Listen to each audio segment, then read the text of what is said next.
just that we obviously have Derek Temple with us today, and we'll let Derek give us some of his insights into the game. Derek, welcome. Thank you. Nice to see you.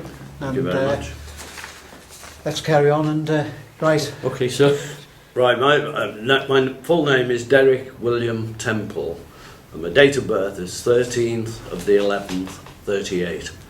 Now, if you work that out, it makes me, I'm just coming up to 70, actually. And you're born in Liverpool? Or? Yes, apparently, my mother tells me I was born in Mill Road Hospital, 38. Not long afterwards, I think the Germans bombed it, so I think they got the timing wrong. I don't know if they were after me or not. Well, thankfully, in 1966 we were gratefully missed. Yeah. And what did your mother and father do? What were they? My dad was a seaman for a long time. He was in the Merchant Navy and convoys in the war, and my mother was, as people were then, she was a housewife, you know, which is a very important job, of course. Then my dad came out of the Navy and he worked for Merseyside Passenger Transport. I think he was a labourer, fitter's labourer at Edge Lane tram sheds. And where did you live in Liverpool when you... Dovecot. Dovecot, most people know it is just on the border with Huyton, you know, and there's an awful lot of footballers come from the Huyton area. And don't know too many who come from Dovecot, but you could say it's virtually the same area. And did you... Which was your schools? Which were your primary schools and your secondary school? Winstone Road, primary, Stonefield Road, where I lived, junior, and then Grant Road, secondary, modern. And did you play for the school teams? Yes, only in the seniors, the secondary, modern.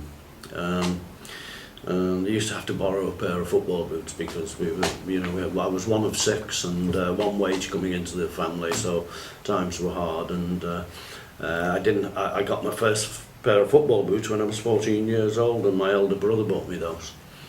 And they were your own boots that you used them quite regularly, I suppose. Yes, well, I got into Liverpool schoolboys, and of course I had these boots to play in. Which McGregor's, I think they were called. Right. Well, in those days, of course, Liverpool schoolboys was the training ground or proving ground for a lot of players coming through. Who else was in that team with you in those days? That anybody still playing? Or, no. Sorry, not, but you know. I know what you mean. No. There was one other player that made it. A fellow named Len Ashcroft. Len Ashurst. Played for Sunderland and also managed Sunderland. That's right, I remember Len Ashurst, yes. But we had some very good players, of course. We won everything that was going at the time, you know. It was a very good side. So what position did you play? Were you Centre forward. Centre forward, oh yeah. I was a goal scorer. I held the record for, I don't know whether it's still a record, I don't think it is, but I scored for Liverpool schoolboys 44 goals in 18 games, which is takes some doing, of course, nearly 3 a game. But that was 53-54 season, and they were good days. I enjoyed those days. Was that when you first got noticed by the professional clubs? Was that the season you first got noticed? Yeah, I would say that's right, Phil, because you know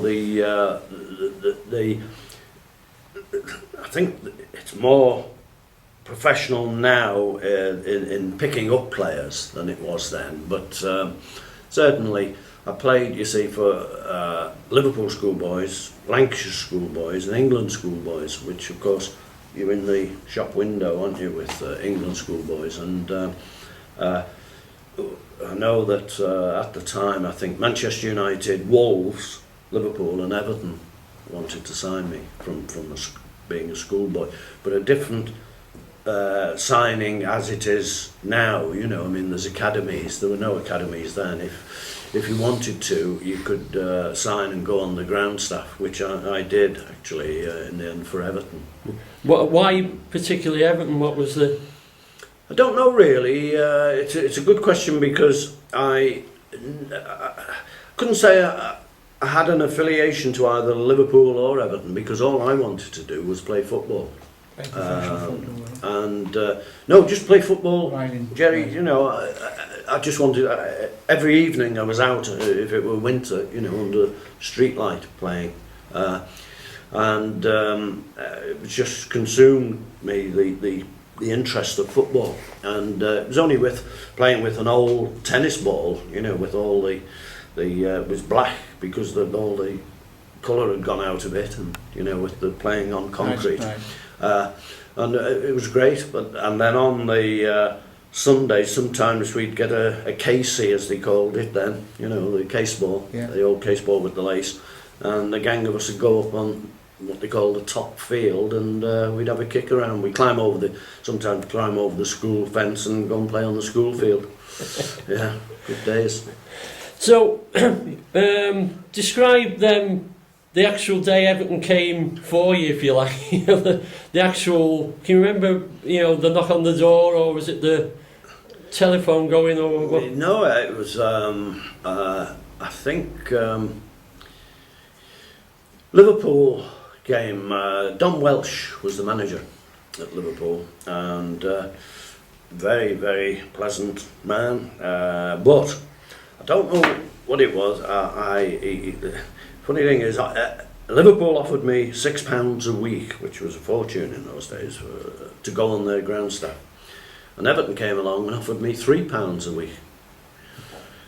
And money mustn't have motivated me. It never has really, and you know, now it never will. But for some reason I signed for Everton. So, you know, I mean, the way I look at it is, they say once, you know, Evertonians are born, so I must have been born an Evertonian. What age were you then, Derek? 15. You were 15? Yes. And what was, when you came to 15, what was your sort of duties then? Were you playing in the youth sort of... we had... Everton had...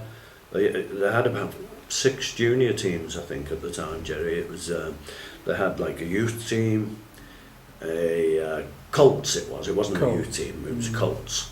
They had how did it work out? A D team, C team, D team, C, B, A, reserves, first team. You know, so, and then you normally progressed right through those, which I did. You know, I mean, sometimes you could go through 1 or 2 in a season if you were making good progress, and that's what happened.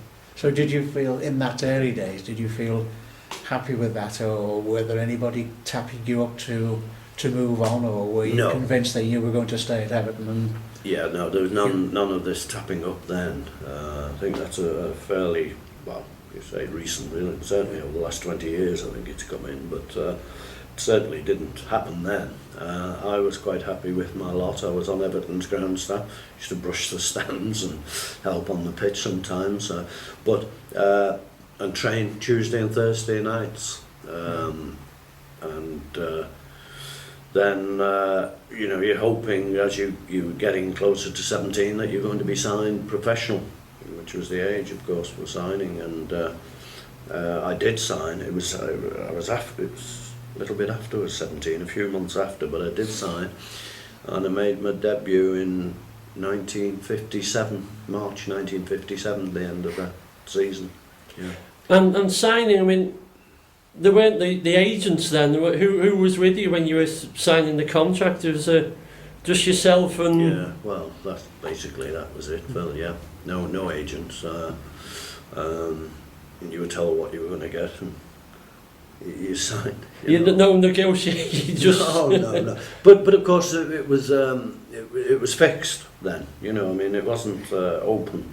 The FA or the Football League said, this is what you're allowed to pay players, and of course, it was on a sliding scale. There was a maximum wage, but certainly the clubs could pay you below the maximum, which they very often did, of course. And I think as you got on, you would come up to the maximum. You know, if you got into the first team, well, you'd be on maximum wages. And the manager at the time, then, when you were there, was? Well, when I was a lad, it was Cliff Britton, and then he left, and I think Johnny Carey? Yeah, but first of all, they had for a while they had an interim period where they had like a technical officer, Harold Pickering. Don't know whether you remember him, Jerry. What was he called? Like liaison officer or something. Like a players liaison officer. Yeah, fancy title, but he was working for the club, but certainly wasn't a manager. And then we got Ian Buchan from, he was a lecturer at Loughborough College, very nice chap Ian, and he gave me my debut, you know, at Everton. Very nice man, but unfortunately he was killed in a car crash up at Scotch Corner in Yorkshire. Oh, nice. So, I mean, you're saying you were on the ground staff and training on the Tuesday and Thursday, I think you said, didn't you? Was that, so did you go home and... Yes. Yeah, and did you have another job? Did you, you know, a sort of, you know, a paper round or... No, you know? no, I had a paper round when I was 14, and that was around the Barring Park area, and the chap there whose business it was, George Henry Lee, his name was, funnily enough. It's a funny name, that, because it's famous, isn't it? Famous name. Yeah, and he said to me, you know, you're coming up to here, you're missing nights, and I'm having to scratch. He said, you're playing football too much. So he said, it's either football or the papers. I said, well, it's going to be football. So I packed up the paper round. And that was it then, went into the football. But still only a kid, of course, but went on the ground staff at Everton. I was supposed to go into a business of printing, and I went down to a place in Liverpool round Old Hall Street, I think it was, and I went in this place, and the chap put me off, quite honestly, because he said, you know, it was like down steps in a cellar with printing presses pounding away, and I thought, dear me, so, you know, I thought I wouldn't like to be in this all day. And he said, well, that's what you'd be doing. And anyway, I said, oh, it's not for me then. And so I stayed on Everton's ground staff brushing the stones, but I had the fresh air, of course. So when you made your debut 57, I mean, the likes of Dave Hickson was still in the team, was he? Was he? Yes, yeah. So were you playing alongside him? Well, no, what happened, I think, memory sometimes plays tricks on you, and I think David left. Because I was still a centre forward, and I made my debut against Newcastle as a centre forward, and I wouldn't have been playing centre forward if David had still been there. I think he came back and I played inside forward to Dave when he did come back, but I think David moved on then. I think he went. Did he go to Aston Villa or Huddersfield? Well, he played for both, didn't he? I think he went to Aston Villa first. Huddersfield, then he ended up at Liverpool, and then he came back to Everton. That's right. Which, of course, Dave was a big Evertonian, and he never really wanted to leave Everton. But anyway, he came back, and we had quite a good partnership, Dave and I. You know, for a short while, because I went in did my national service not long after that. So when were you told about making your debut? I mean, how did that happen? Well, it was Ian Buchan, and he said. I think, what age would it be? March 57. 16, 17? No, 19. No, it'd be 18. It was 18, I think. just turned 18. That's right. And I played in the first team, and I did okay. And Ian Buchan said, "You'll play for England one day," and he was right. I did, but only the one cap. But I did play for England, and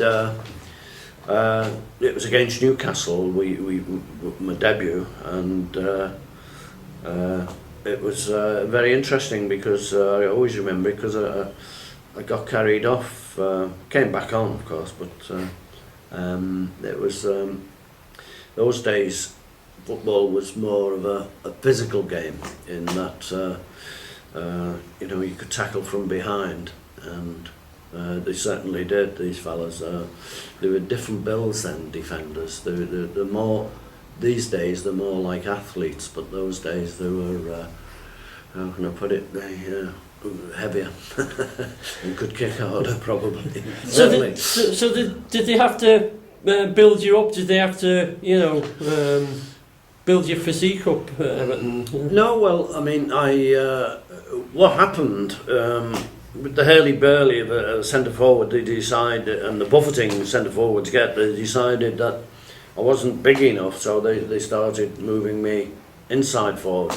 Unfortunately, I was versatile to be able to play inside forward, centre-forward, inside forward, or on the wing, left or right, because I'm right-footed predominantly, but I could kick with my left foot as well, and so I could play on left or right and the side of the wings, and that's what happened in the end. I stopped playing centre forward and reverted through Harry Catterick, that was, into a winger. And when you first made your debut, who was in the side then that you can remember very happily as, a good colleague and a good player played with you? Was there anybody that used to stand out? I can't remember. I can't remember the team at all, Jerry. But there was certainly. I don't think he was in the side that day when I made my debut. I'm not sure, but Mick Megan was a good friend, good footballer, Mick. Irish midfield player. Yeah, very good. Full back as well, and he was a great footballer, was Mick. Kenny Ray, I think, was playing. Tommy Jones, of course. Jones, Tony McNamara played the same side as Tony. I think Tony played when I made my debut. Tommy Jones did. Not sure about the others, but Kenny Ray or Jimmy Tansey. Jimmy was so full yeah, he's good, and Jimmy. But I can't remember. I think certainly Brian Harris and our careers followed a similar pattern. We sort of made our debuts around about the same time. Brian was just a couple of years older than me, but his national service was deferred because he had a trade. I think he was an electrician, was Brian. We never went back to it, but he could be deferred, and so he was in the army at the same time as me, but he was older, a couple of years older with it being deferred. What sort of contract were you when you first came? What contract were you offered? I mean, how long ago? Was it a 12-month contract or? Usually 12-month, Jerry. Yeah. And I read recently Stuart Imlach's son, Gary, I think his name is, read his book about his dad, and brings back memories, these things, because he was right in that they talk about football slaves, and you were basically, you were a slave because the clubs had full hold on you.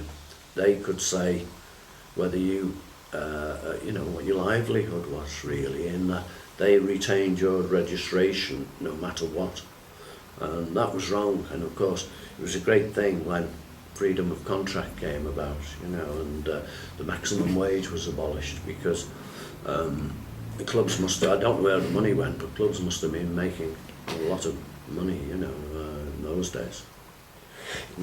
Did you have some of the players had a summer job in those days? Did you have a summer job? I didn't. I know some did. That that was up to the individual. I never never did have a summer job. I just, because I had a young boy, mind you, that was much later, 64 my first son was born, and then 68 my second son. But no, I don't know, for whatever reason, I never took up a job in the summer. And what did the training, what was the training like in those days? What did that consist of in you know, your early part of the career, in the sort of late 50s? What was the sort of training consist of? Well, it was not as scientific as it is now, or as it became later. It was basically physical, running, a lot of running, not a lot of ball work, and I always remember that when Ian Buchan, which I had a long time professional, Ian Buchan was manager, he was the first chap, because he was a physical education lecturer from Loughborough. He was the first, we were the first club to introduce circuit training and weights. And in Gladys Street, up at the far corner, they had a gym built, and that was for mats with weights and circuit training, you know, going round. And we were probably the fittest team in the league at that time, and we were top of the table up till Christmas. And then things started to go wrong, a few injuries and so on, and you know, we ended up mid-table, but we were fit at that time. I must say that, but other teams soon caught up, you know.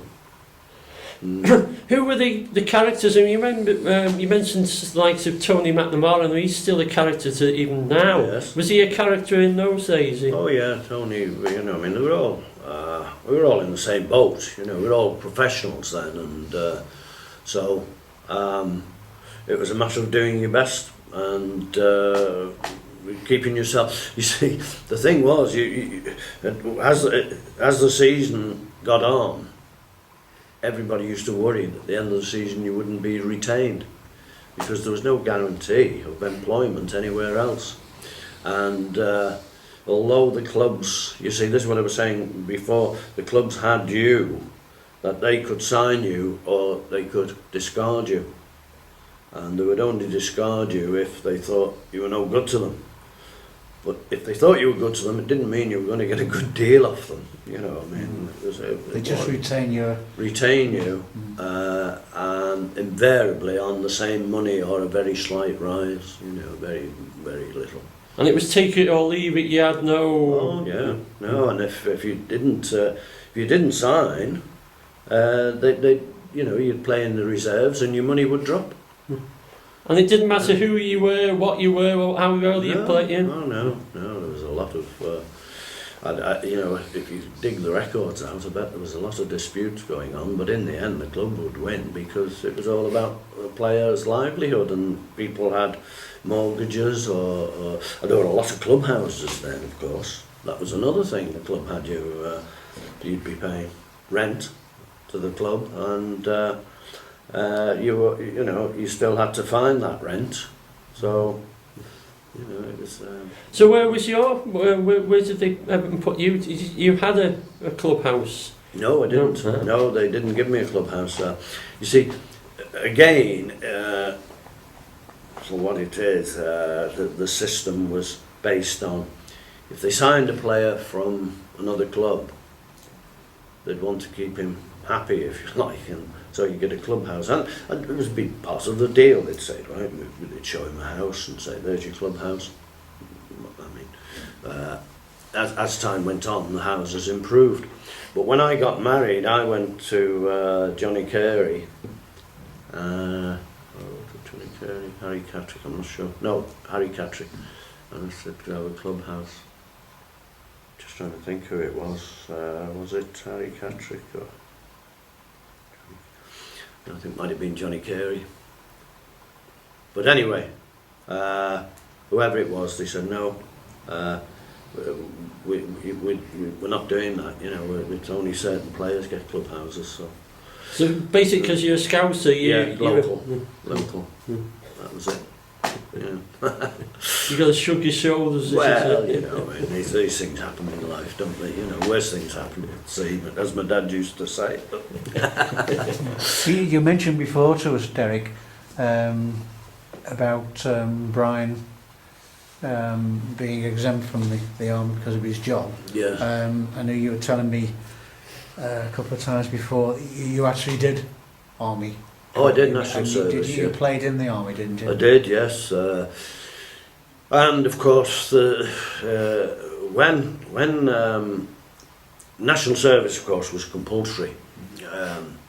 And when I got my papers, I came into the club, and I said, look, I said, they're asking me to do national service. Well, the club weren't very happy because I was in the first team. I was only a youngster, but I was in the first team. And they said, oh, no, we don't want you going in the army. It would, take years off your career, which it would, 2 years. So they said, it was Ian Buchan. He said to Harry Cook, old Harry, get some pads and put them on his feet. And he said to me, tell them you're flat-footed, go down with these pads on and tell them you're flat-footed. So I put these pads on and go down, medical in Liverpool somewhere. They said, what are those pads? I said, oh, I'm flat-footed. They said, you're a professional footballer, aren't you? I said, I am. And you're flat-footed?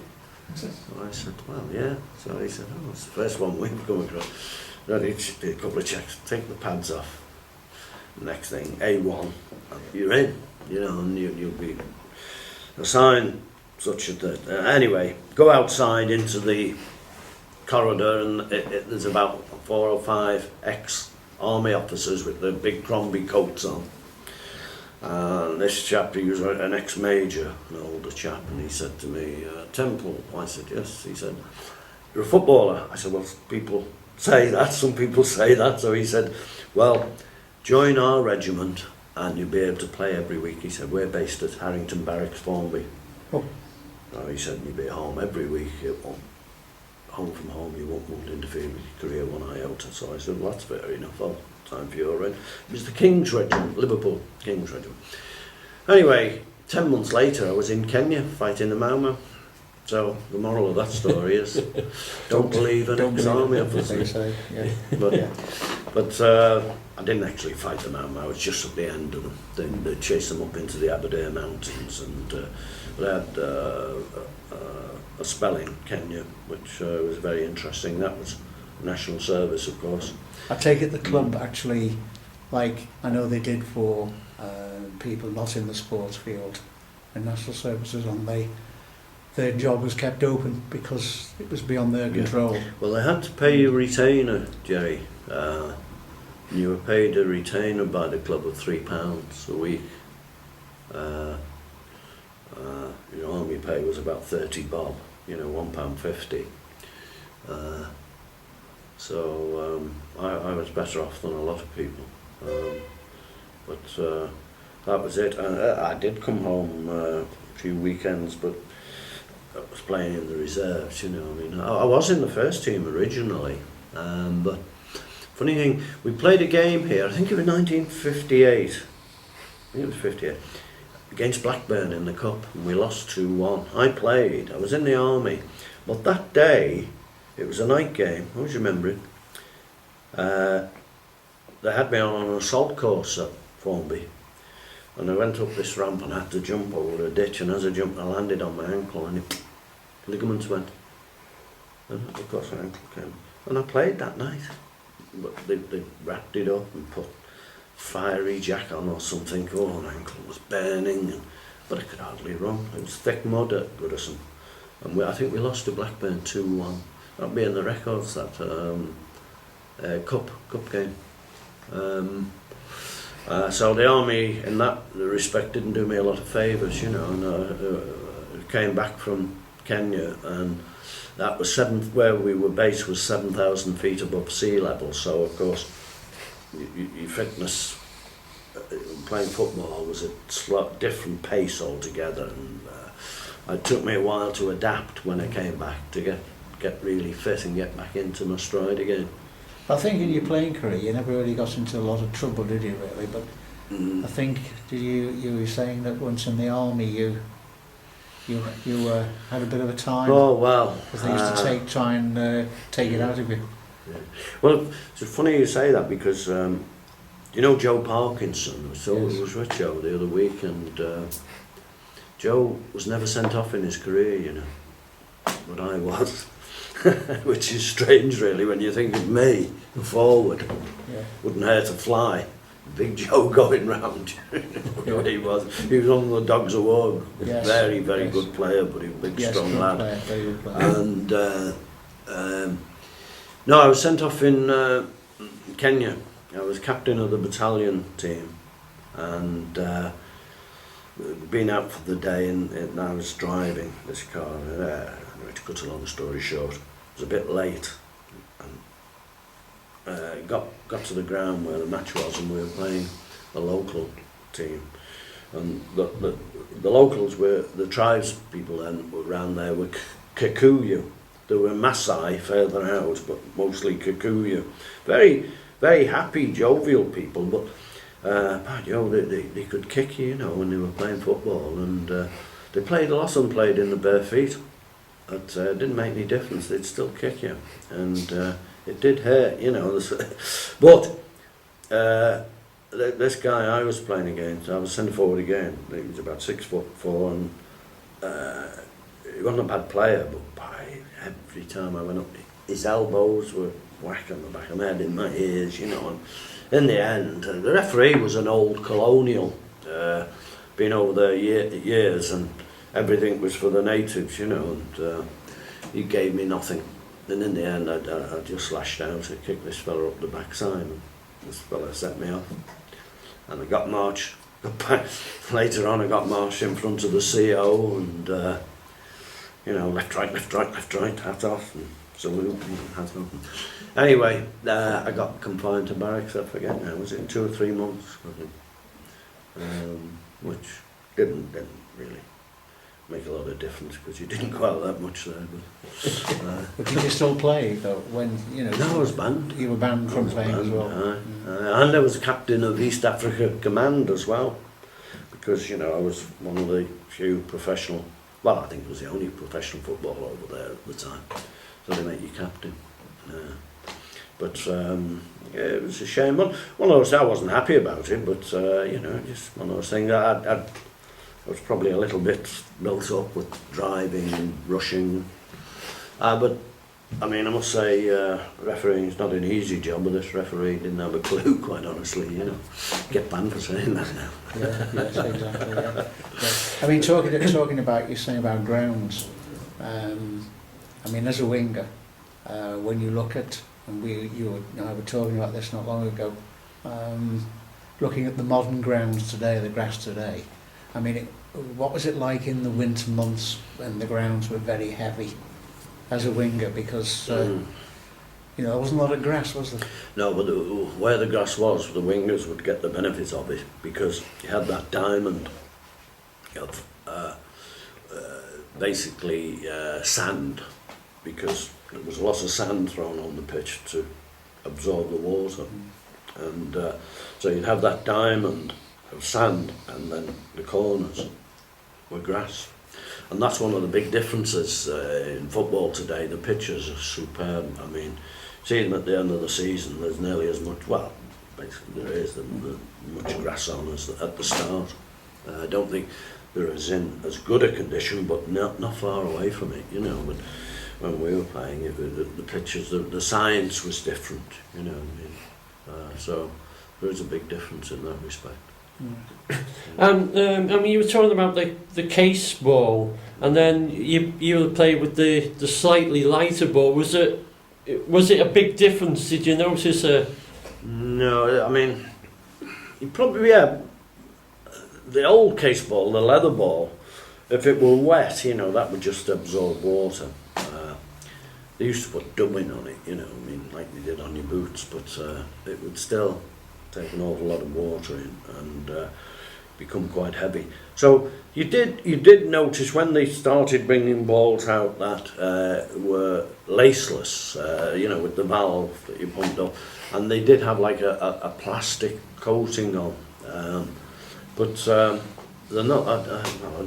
I haven't kicked a modern ball, but I don't know, but they seem to be able to, no effort, to clip them 40 yards, you know, whereas you wouldn't have done a few years ago.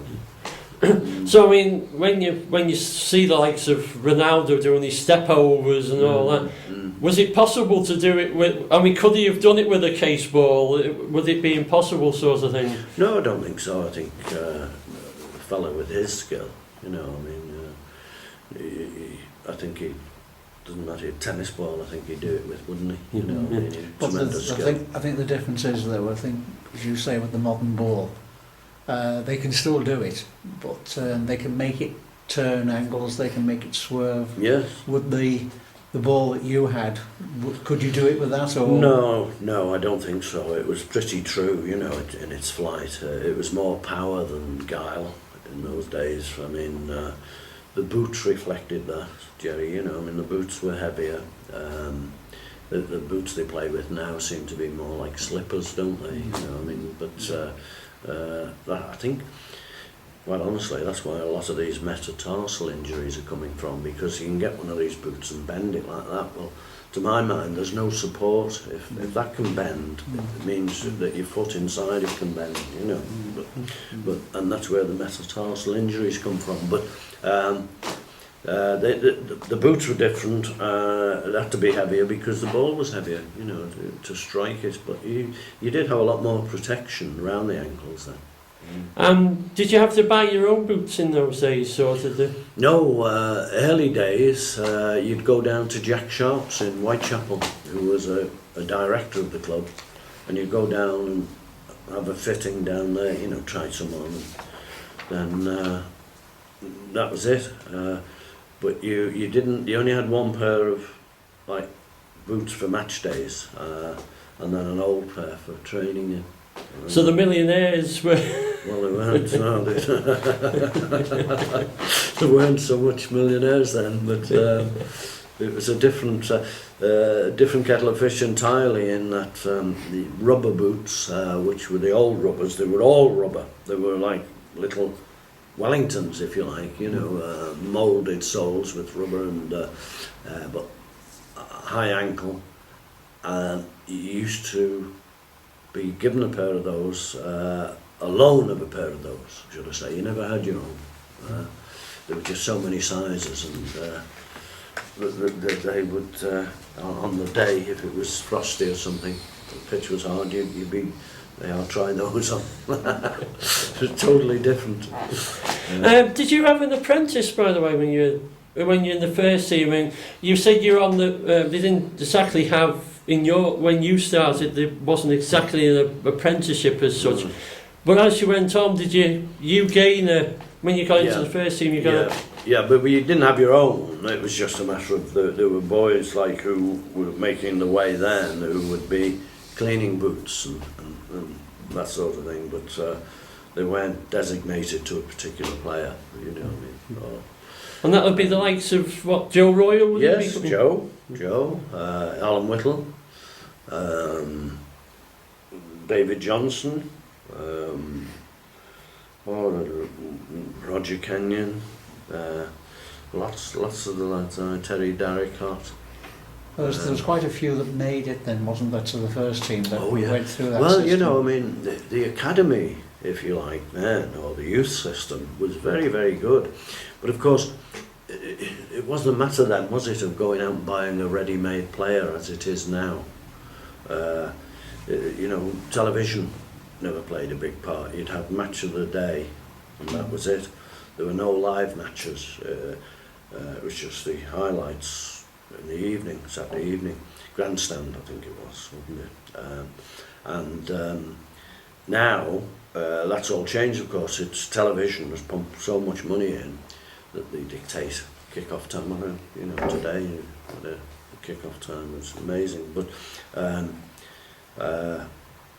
so television, but you know, Peter, you know, paid the piper, Peter paid the tune, didn't he? So.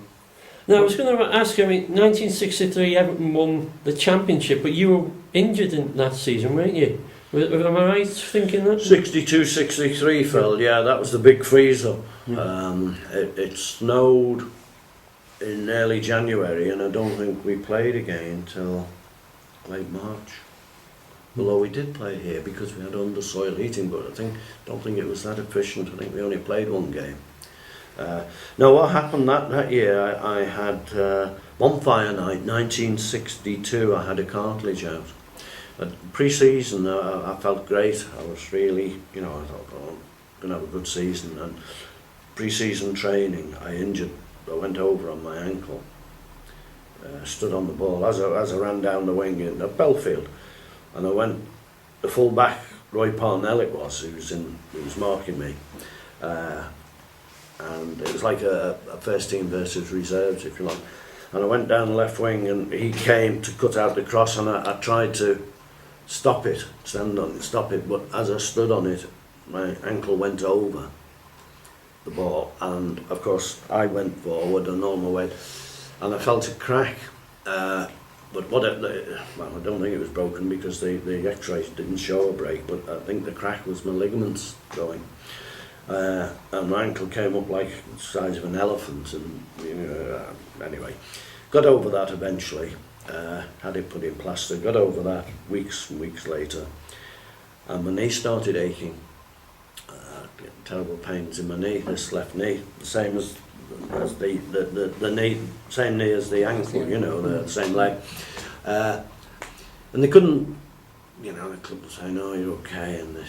In the end, it came down. You're imagining it. Well, I don't think so. But anyway, they eventually took me into hospital and had my cartilage taken out, and they found the cartilage was torn. They were telling me that it wasn't, and that was bonfire night, 1962. Those days, when you had a cartilage out, then they cut you, about 3 or 4 inches. To get the cartilage out. Now it's all microsurgery, and they don't invariably take it out, they repair it or take a little sliver off to repair. And that's great because you're back playing within a fortnight, and this microsurgery, but then you struggle for maybe 6 weeks and just to get training again.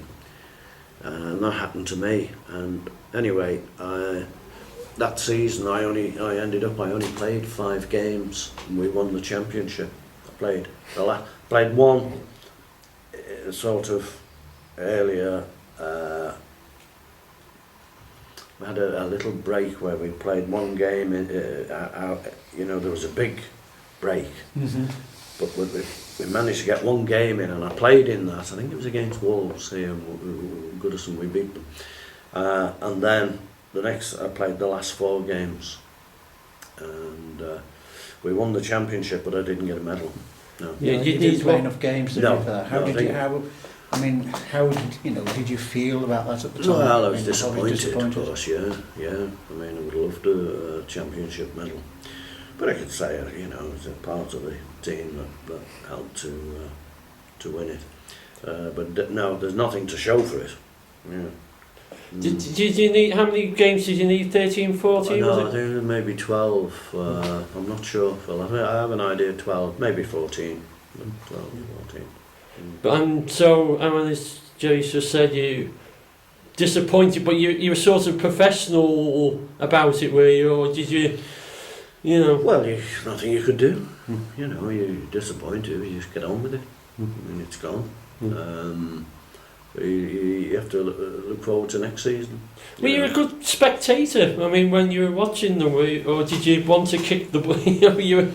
Well, my wife says I still kick the ball now when I'm watching television, So probably I'm not a critical spectator, and I always watch. I see things that a lot of people don't see because I always watch after the ball's gone. A lot of people follow the ball. I always watch after the ball, and you see somebody kick somebody after the ball's gone. And down, they say, "What happened there?" And I say, "Well, he's just kicked him." You can see. I'm not critical. I used to enjoy playing more than watching. When that was the case. If you weren't selected and you had to watch, well, so be it. But you'd hope that your time would come again, and invariably it did.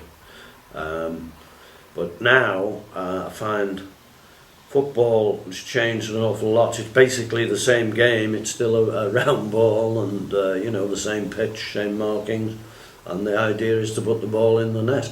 I think there's a lot of skill in the game now. I still maintain that footballers of years ago would still be able to play today. They would soon adjust to the pace, and get the same fitness level. But I must say there's certain things I do admire about the game today and other things I don't. But I think that would go for everybody. I mean, you had that injury. I mean, did you ever play in a match where you were injured but you never told anyone to stay in the side, if you like? Well, that's a good point, Phil, because you see, you would get. I've always maintained, since we finished playing football, that if you could play, and I think most ex-players would agree with me, that if you could play 30% of the season without any injuries, you'd be very, very lucky. Most of the time you had little niggles that you couldn't, you hadn't got over from the week before or the midweek game or something. But you played because you could get through. But you weren't actually 100%. You might be 80% fit, but not 100%. And of course, if you had a bad game, sometimes it could be down to that not being 100% fit. But it wasn't so much yourself. Sometimes the club would say, "Oh, we need you to play," and they'd put pressure on you to play. So they give you an injection to play. Well, that did happen. In the past. Yeah. Well, you come in this. We're in the 60s now, and I suppose we're getting to a time of your career which is going to stick in your mind for a long, long time. And if you, to the left of your shoulder, there's a picture which you've no doubt seen when you came in, which is something you'll always remember. And I should imagine we've been asked on so many occasions, what was it like, how do you describe, and how thrilled and honoured you were to score that 1966 cup final, which is something you'll always remember, I would think. And what was the build-up to the day like to that?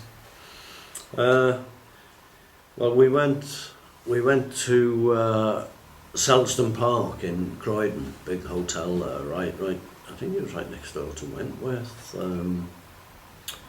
golf club. I wouldn't swear to that, but I think it was, because there was all you could hear there with the whack of golf clubs on, and I think it was Bernard Gallagher practicing. Wonderful sound, But anyway, that was part of the build-up. We went there, and we went down there on the Thursday, and of course nobody knew the team, but then when it was announced, of course, poor Fred Pickering lost out. But to be perfectly honest, I thought Fred was injured. Wouldn't have lasted the game. Wembley was known as a very, very strength-sapping pitch, and I think unfortunately Harry Catterick had to make the decision, and with hindsight, it was a wonderful decision, wasn't it? Not for Fred, but to bring a lad in who scored 2 goals as a substitute for Fred, if you like. There were no substitutes allowed,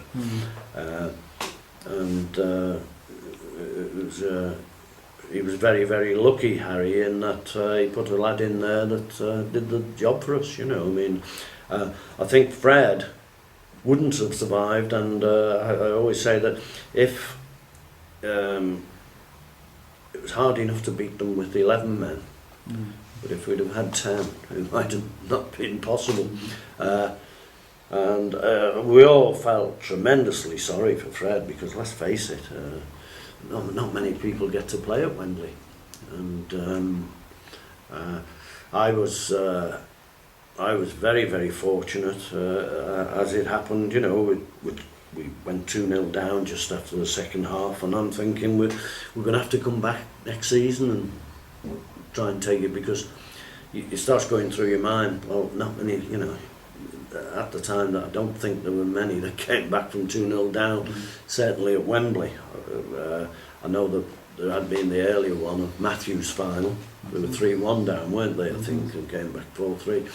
But they were few and far between. And but then, of course, Mick came on the scene. He cracked 2 in, and I managed to get the last one, which was tremendous for me, because I've dined out on it a few times since then, of course.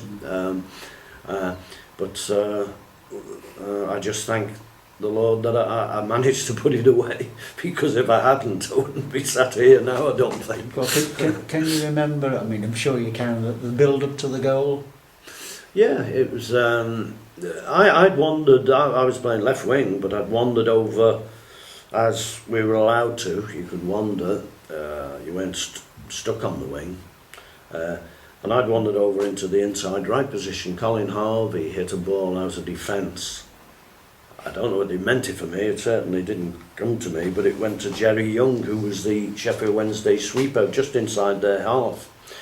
And he went to trap it, and I just ran towards him thinking he might bobble off his leg or something, and I might get a tackle in and win the ball. But it went under his foot, and that left me running clear, because I was running towards him. He's facing the wrong way, I was away, but, you know, and I had the ball under control fairly quickly, and was racing towards their goal. I knew that he was the last man, there was nobody near me, so I had time to gather myself, and I looked up, and Springer hadn't come out very far, so I thought, well, I can't try and lift it over him, chip him. I've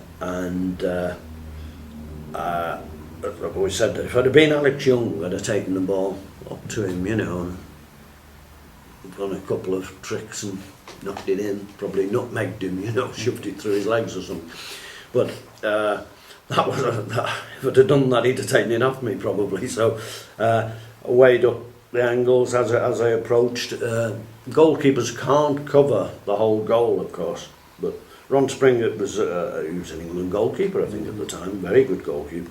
He had his angles right, but there's always a space, you know, in the fog, and that's where I fired it at, and fortunately I hit it true, and it flew in, and I think he got his fingertips to it, but he didn't deflect it. I hit it well enough, and it went in about 2 or 3 feet, I think, off the ground, if I remember, and just inside the post, and that was it. But it wasn't the end of the game, of course, because we're 3-2 up, and I think there was still about a quarter of an hour to go. What goes through your mind that when it hits the net? I mean, what? Relief. Really? Yeah. Oh yeah, that's right, Phil. You know, you just relieve that, you know, it's in, because as I say, if you can imagine people, what they'd been saying if I'd have hit it and straight at him or something, and he'd have blocked it and knocked it away, and, you know, and we'd have lost, say. Is the fact that you know, there are thousands of pairs of eyes watching you, and you know they're there, does the crowd have that effect? I mean, can you switch off when you think in that instant you were in there, it was a case of it was me or him, I had to score, he had to save it. Yeah. Can you sort of switch the crowd off in your mind and think this is just a personal thing between two people now? Well, you don't even, you're just concentrating completely on your job, which is to put the ball in the net. You're not aware of the crowd at all, Jerry. You could be playing on a park on a Sunday, quite honestly, in the same situation, you know, but no, it was you complete concentration on what you had to do, which was to not lose control of the ball and strike it well and put it in the right place. And of course that's what I did. And you know, people have often said to me, "Why, you were cool there," but you see, might have been, but that's what we were trained for. You know, you were doing that in practice anyway, most of the time, you know, one-on-one with goalkeeper. Not an easy situation. I'm not being boastful at all, but it isn't the most easy chance you'll ever get, you know, one-on-one with a keeper. But I always fancied my chances if I were in that situation, because I could strike a ball quite well and accurately. I mean, and so I presume a wall of noise hit you, did it? The crowd, the Everton crowd, just the noise of the crowd hit you? Or? Yeah, you're not, yeah, well, it must have, you're not even aware of that. So you're just in a world completely of your own? Yeah, you're not aware of no. It's not until probably the next day when you're on the bus, you get off the train at Allerton and you're coming through Liverpool that you realise, because then you see the fans and, you know, like 100,000 of them more, you know, lining the streets. Fantastic. And that's when you realise that you've won the FA Cup, you know. Well, I mean, from a fan point of view, I mean, I remember it very, very well, and I can see the goals. I'm talking to you now, but I know what my reaction and the fans' reaction were. But from you and the rest of the players, I mean, what was the atmosphere like when the final whistle went? I mean, after you came off the pitch, the dressing room, you know, what was the sort of manager's comments? Was there anything, any comments from the manager? Was he? Well, you know, I mean, Harry was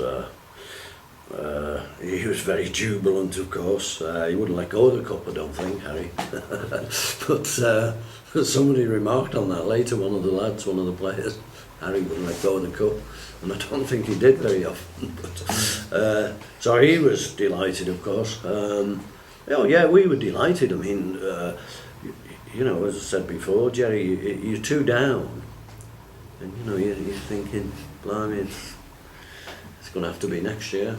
What was it like? What was it like for your days after when you came back? I mean, obviously you had to go out and you had to do things that normal people, you know, shopping and going out with your wife and all that. What was the sort of? Was there any sort of massive reaction to that when you were seen? Or? Well, everybody was, you know, shaking your hand and well done, you know. Yeah, it was very nice, you know. It was good. Were you the sort of person that would go to your head, or were you sort of level-headed, or? Well, I wouldn't like to say it went to my head. No, I think I was happy about it, and I think, you know, I was very, very fortunate to be put in that position and to finish it the way I did, and it was part of life, you know. I mean. It was just one of those things that happened, and it's now a nice memory, you know. Did you get to keep your shirt from the game? Or? I did, yes, yeah. But I gave that to auction, a function about 6 or 7 years ago, and it was for the Rocking Horse Appeal, Alderhay Children's Hospital. And it was auctioned, and it raised £2,300.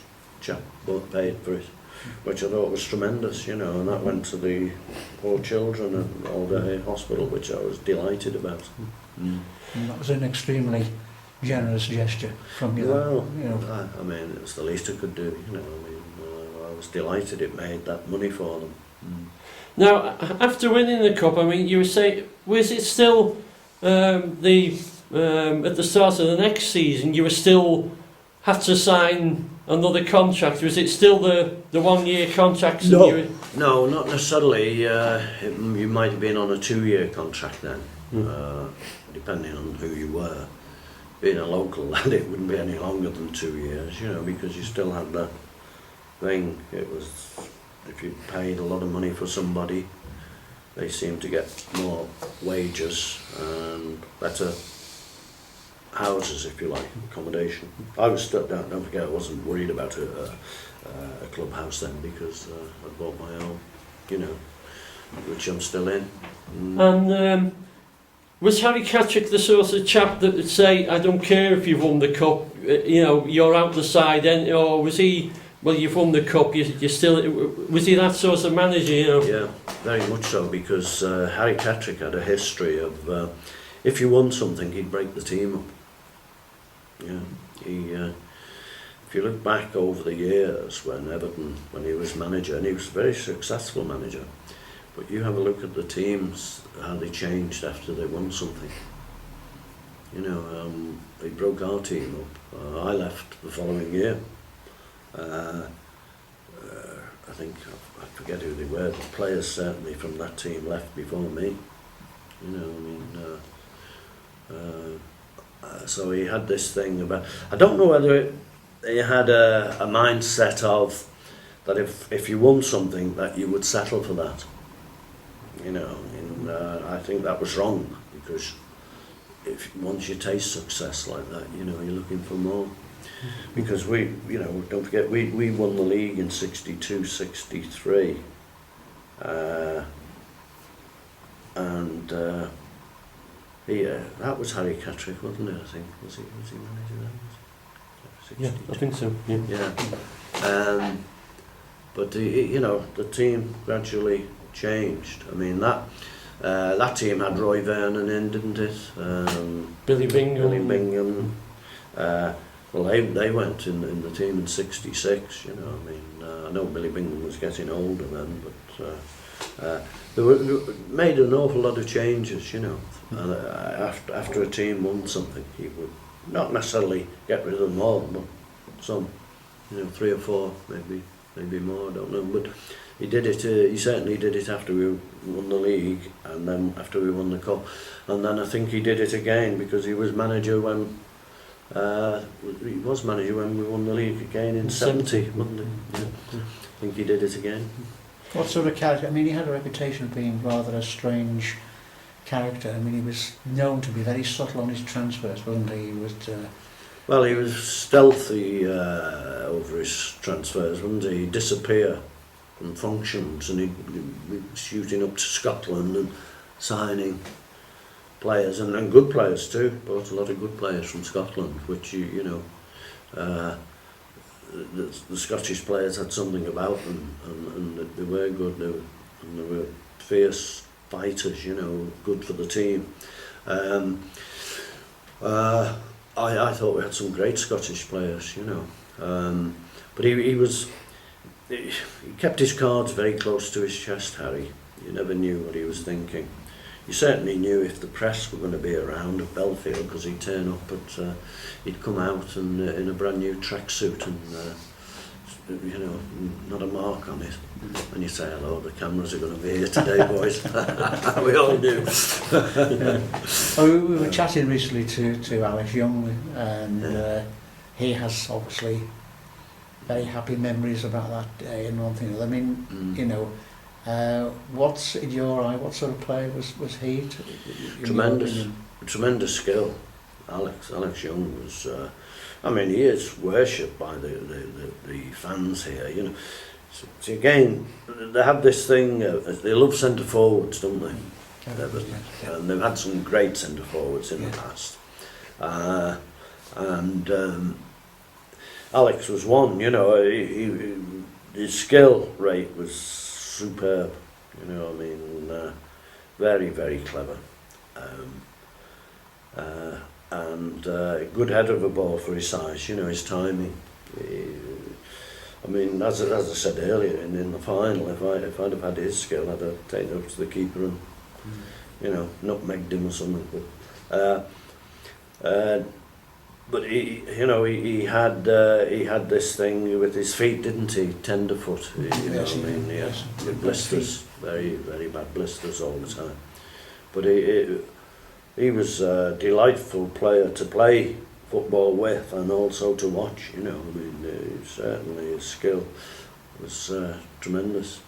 What I mean, you know, you were saying before about Mike Trebilco, who came on and scored the 2 goals. I mean, he was an unsung hero because obviously we don't hear anything about Mike now with him being so far away. But what was the reaction when he came on? I mean, what sort of was he? Did he have a lot of skill in your? You know, what was? He was in training. You knew Mike was a good goal scorer.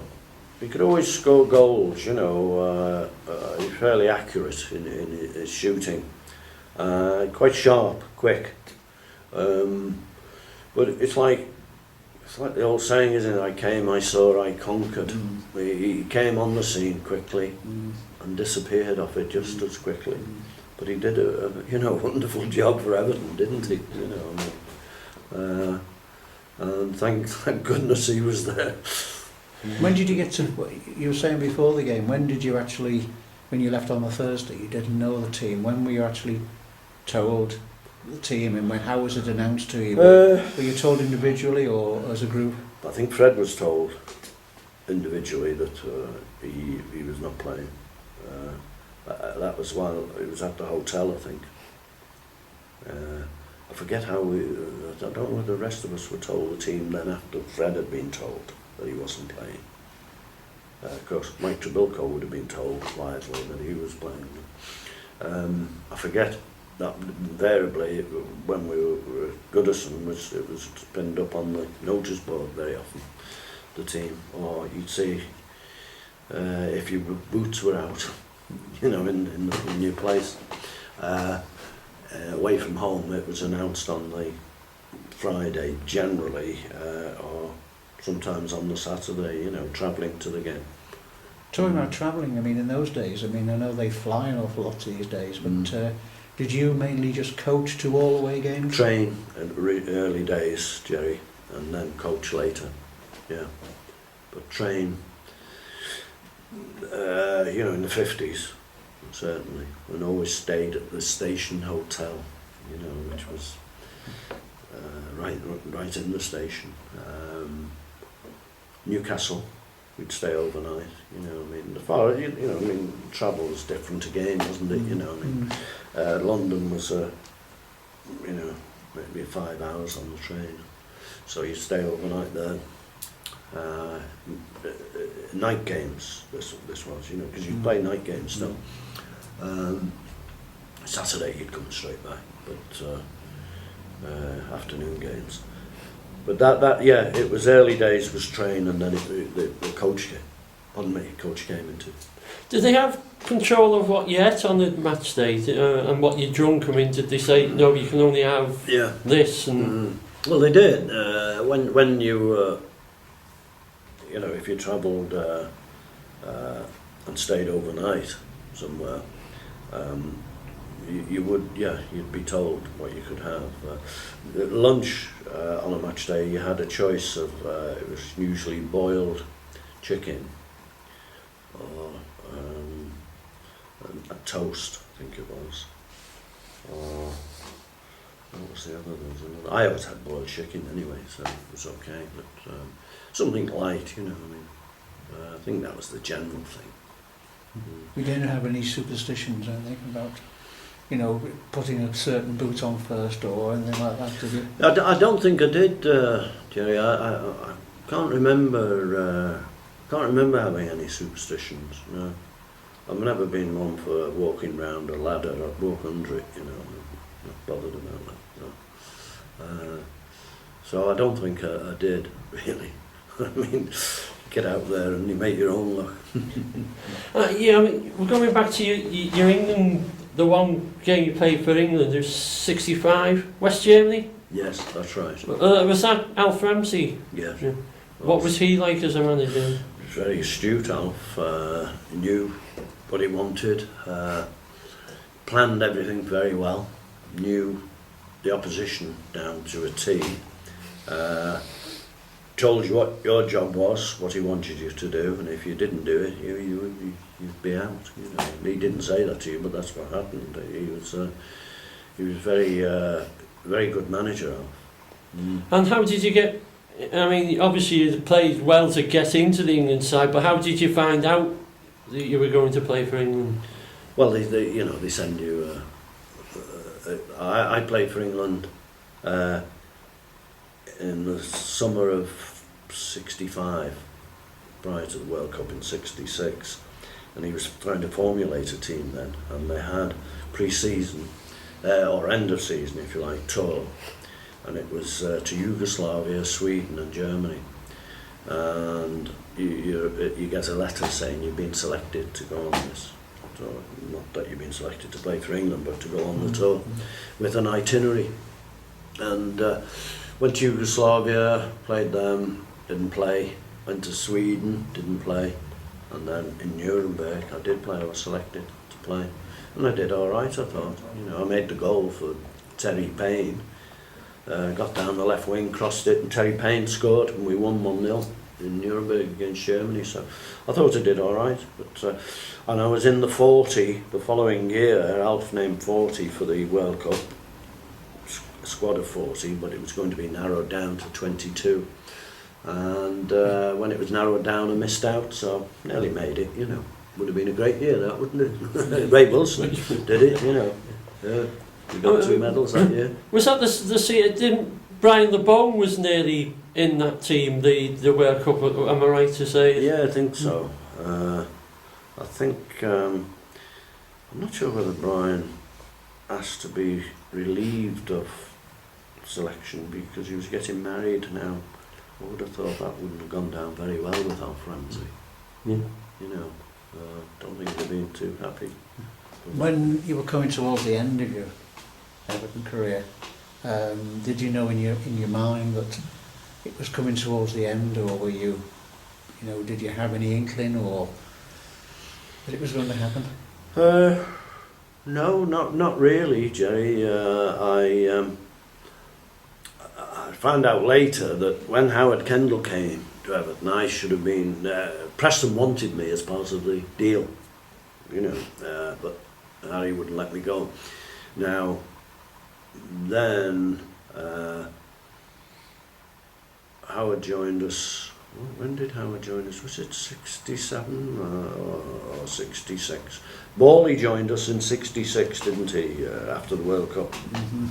And I think Howard, because I played in the same team as Howard, you know, so I was here when Howard came. But anyway, 67, September, Harry Catterick said to me, sent for me, and he said, Preston have made an offer for you, they'd like to talk to you. What do you want? We don't want you to go. You say, now that's a load of flannel, because if they didn't want you to go, they do what they did before when Howard came. Say, no, he's not available. But, you know, it's up to you, we don't want you to go. And, well, of course, your writing's on the wall, that was the first inkling. So I said, oh no, I'll talk to them. Because if they say that to you, you know, you're on your way out anyway. And that's the first sign. It was one of those things, you know, your career comes to an end at one club and you go to another. But it's not the same, because your heart's still at the club, you know, you join first. So you had to be, basically when you're playing for Preston, you just had to be totally professional about it. You know. Oh yeah. Well, let's be fair, Phil. You know, they're paying your wages, and you'd be very remiss of you, wouldn't it, to not be fully concentrated on playing your best for them. You know, and trying your best. Did you play against Everton when you played for Preston? No, played against Everton reserves for Preston reserves, just the once. But no. Preston were second division. Everton were first. How long were you at Preston? About 2 years, that's all. And was there a total difference between the football in the second division and the first division? Yes. In those? Yeah. Oh yeah, tremendous. Lot slower, not as skillful. But you know, there were some good teams. I mean, and it was probably a little bit harder, you know. I mean, in that you got more kicks in the second division. Maybe you're slowing down, I don't know. I mean, I was going to ask you, I mean, who was the toughest defender you played against? Who was the fella that you thought, I can't get past this chap? You know, or was there no one like that you could always believe you would do? Oh no, there was never anybody that thought that, I can't get past this fella. No, but Jimmy Armfield was a good full back. He was, he was England full back. He was quick, and his positional sense was good. He could read the game pretty well. So he was a very good player to play against. There were others, you know, I mean, but he was probably one of the best. Who was the best player you think you played alongside for Everton? I always thought Bobby Collins. wasn't the nicest person, Bobby. You know, he could be a bit vicious, you know, but he was a hell of a player, I thought. Yeah, but could be quite nasty on the field. You know, he's only a tiny little fellow, but Yeah. he only looked after himself. He was a pocket battleship, wasn't he, as described as a man with a small but with the shot of a cannonball. Well, it wasn't just a shot, he'd kick anybody as well, you know, he was a bit nosy, but could look after himself. Tell us also about, I mean, you're big pals with Dennis Stevens nowadays. Yes. I mean, what was he like as a player? Good player, Dennis. Hard, but good footballer. Harry brought him in from Bolton to stiffen the side up, because Dennis, there was never a lost cause with Dennis, you know. He would battle to the end. Very, very physically, very strong, but also good footballer as well. And I've remained friends with Dennis now. Yeah. I mean, do you play against Dennis as well when you were playing? Or was he? I think probably I played against Bolton when he was there, but of course never came across him because he was an inside forward. Yeah, different pass. Yeah. He might have tackled me a few times. I don't remember it, but I should do, because Dennis was a good tackler. You know. You would have known about it. Yeah. Yeah. So I mean, you went from Preston, then you went on to Wigan, was it? Yes. And that was even a bigger sort of drop down, was it? Well, it was, because Wigan were non-league. They were in the Northern Premier League. They've always been trying to get into the league, but of course it was a closed shop. They had to be voted in, and that's like Turkey voting for Christmas, isn't it? You know, I mean, they ain't going to vote themselves out, these people, and eventually they did get in, and look where they are now. They've done exceptionally well, but they always had that potential, I thought, Wigan. I had a couple of good years there. Unfortunately, I got a bad groin injury, and that finished me off. Did you ever contemplate management as? No, I didn't really, Jay. I qualified as a coach when I was at Everton under Les Shannon. He was a staff coach, and I did my preliminary badge, which allowed you to coach, but I never took it on. I should have done, but I could have been all right. I think I felt as though I had a lot to give back to the game, but it's just one of those things, you know. I mean, sometimes life's planned for you. I think didn't happen. And so, what did you go into then when you left? Well, I had a shop and post office at Old Drone in Aintree there. Did that for about 5 years, lost a lot of money, and got out of it. So that was with your money that you saved from playing your football, yeah? Basically, yeah. So, and then you led. What did you do after that? Went into insurance a couple of years, double glazing a couple of years. Well, for a number of years, about 14 years, and then I worked for a company in Rochdale area, Whitworth. Very good company, family-run concern called Neolith, and that was high-pressure water jetting pumps. You know, the ones that clean drains and that, and also chemicals for cleaning buildings. It was tied up, you know, with small pressure pumps. And I worked for them until retirement for nearly 20 years. And when you left football, left Wigan, was that the last time you played football? Did you play on the park? Or no, I played benefit game, you know, not benefit, well, a couple of benefit games, but charity games, yeah. Until eventually even they became a bit hard, and you have to call it a day then. Yeah, so footballers don't daddy just fade away. Well, absolutely, but yeah. Absolutely.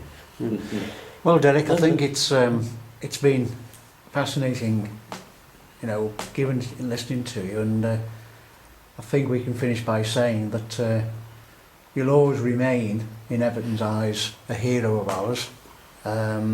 Not just because of 66, but your dedication to the club, I think, is always appreciated, because that's the sort of club we are, as you know. And it's been fascinating, you know, and thanks very much indeed My for pleasure, all Jim. your comments, and I'm sure people in the future will be very interested to know that their hero is a hero.